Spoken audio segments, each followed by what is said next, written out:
Creative Katie Karen Burchill here. Welcome to my channel and another art journal tutorial. Today we are going to do what I call the reversing the stencil technique, and I'm going to attempt Asemic writing.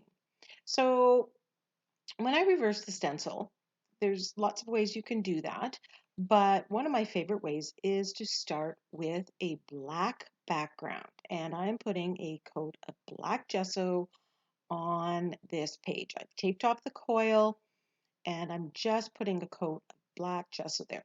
You can use black acrylic paint if you'd like, but I like using the gesso because it's so matte and it kind of gives that chalky finish. And I like the overall look and the feel, and it gives the page some tooth. I've thinned my black gesso just a smidge. I've kind of sprayed water on it or dipped my brush in water to just make it go on a little bit smoother. This black gesso is from the Crafters Workshop. And you can see their Shopify link in the description box below.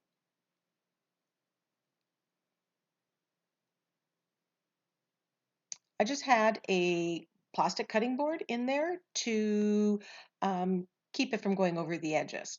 So this stencil is one of the new ones for winter 2020, and it's called Handcut Blossom. And I love this. And I picked it for its open spaces. Now what I'm doing here, because I want the color on the part of the stencil. So if I had put a colorful background, then I would stencil this part black. But I want it the reverse, hence my name, Reversing the Stencil. But now I'm just putting, with a makeup sponge, a coat of white gesso. And I'm putting a little bit at a time, and I go back and I put more to get it more opaque. You have to allow a little bit of drying time in between, because if you put it wet on wet on wet, it actually can start to lift a little. But I don't want to move the stencil. I've kind of taped it down, and I'm giving this time for it to dry naturally. Because of course I don't want to put a heat tool on top of my stencil, because at the very least it would warp it or maybe melt it. But I am peeking under to see, and I'll show you later a sneak peek of what it looks like when it's just the black and white, because you might want to stop there and do some doodling with bright colors.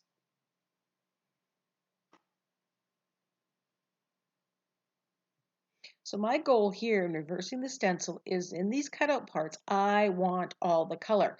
Like I would if the background was white, but I want that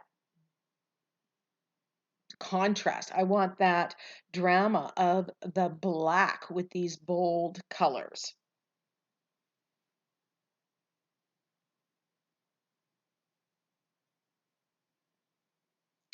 So now that that's dry, I'm going to use, I think the yellow, bright yellow, and orange, and quinacridone magenta. And I'm going to blend them a little bit where they overlap. So I'm starting in the corner there with the yellow, and then I'm going to add the orange, but I'm going to go over some of the yellow part, so it's going to give a different shade in there. So while I'm using 3 colors, I'm going to end up with 5 different shades.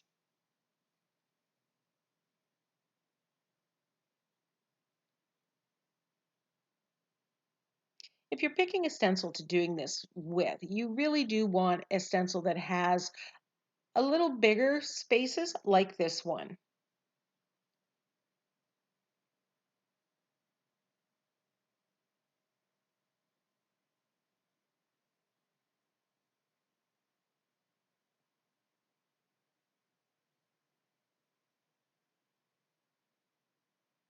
And then I'm melding the quinacridone magenta in with the orange, and it's kind of making a corally color in there, which I love. These 3 colors are really, really going to pop. You could pick 3 other colors and do the same, absolutely same technique. And wow, look at the drama of that.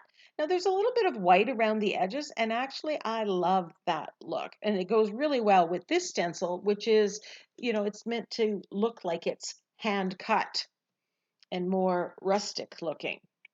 So I kind of think about this for a while and think about what else I could put. And I said, you know what? I'm just going to put a piece of this, maybe a little less. This is a rather small page. It's only 7 by 10. And I'm just redoing that process. I tape down the stencil so it doesn't move, so I get as crisp lines as I can. Although, I've given up on some of the perfectionism, and that's just so freeing. And now I'm just putting white gesso on top of the black. And that's to keep these bright colors. If I would just stencil on here with the colors, if the colors were more translucent or transparent, they wouldn't be as bright. The more opaque colors would block off the black. But you could try that and see. It may be a look that you like. And there we can see the black and the white. I think that would be lovely if we did some doodling with colored Posca pens. So here I'm just going back. I start with the yellow and add some orange and then the pink.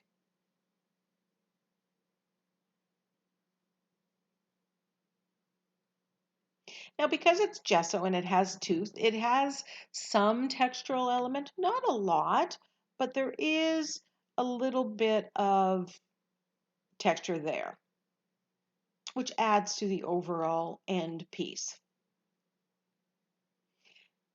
Now, I've sped this up just a bit, but this whole process took about 20 minutes, 25 minutes with drying time. This was not a complex page. It was rather simple because I just wanted to showcase this reversing the stencil technique using bright and bold colors with black.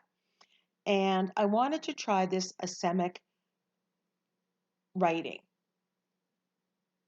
Now, I've seen Dina Wakely do this and other people, and I did watch her tutorial, and I decided, you know what, after doing a few practice pages while watching TV, I decided, you know what, I'm just going to give it a try. And when you're writing this way in script, I am actually writing words, and I'm exaggerating the letters that go up and the letters that go down, and I'm writing fast and I'm squishing them into each other. So there's lots of overlap. So no, you can't read it afterwards. This is a great way to journal on your page and maintain your privacy. I mean, you could pick a quote, you could do whatever. So all in all, for a first attempt on an actual art journal page, I'm quite happy with my Asemic writing, and I hope you give it a chance. You can try it with a Posca pen or another white pen or a Stabilo or black. So I picked the message fail forward because that's what we want to do when we try something. We're a little insecure about it and we need to fail forward. And this was a quote that I heard from Rachel Hollis, and it just really stuck with me because, she basically says, you're going to fail. That's going to happen in life, but get up and move forward. So, it kind of goes in with the saying that I've always said is sometimes you win, sometimes you learn. If something doesn't work on an art journal page, you've learned something and you are going to fail forward. You're going to take what you've learned in that circumstance and move it forward. Now I'm using this, my fine line bottle, which I love, and I will put a link to them in the description box. They are so great. And I'm very loosely outlining or doodling inside all these patterns. I'm not trying to be precise. I'm not trying to exactly follow it. And as the screen says, please go to Instagram and follow me on Instagram at Creative Katie. Love to see you there. And sometimes, you can see what I'm up to long before it actually becomes a video. And then you can be sure to be on the lookout for a video.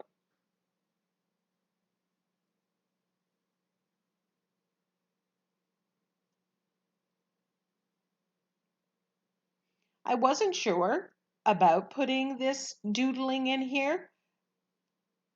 Again, this is something that I have not done a lot of in the past, and I've just retried it, and I'm loving the look.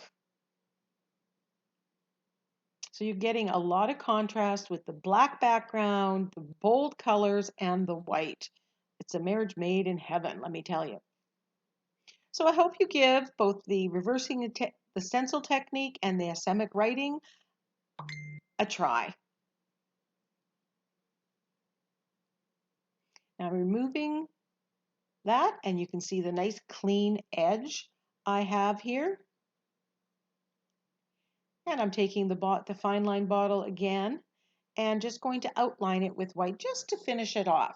Now people always ask what I have in the fine line bottle, and I have just taken my Liquitex Basics white medium bodied paint and thinned it with water. And it's just kind of trial and error to get the consistency that I like so that it doesn't just come out of the bottle, but I don't have to press too hard. I've also heard that you can mix it with airbrush medium and that works, but I've had no trouble with just this with water. So right away we have some close-ups of the finished page. I say this was a win. See you next time. Leave me a comment, share the video, give me a thumbs up.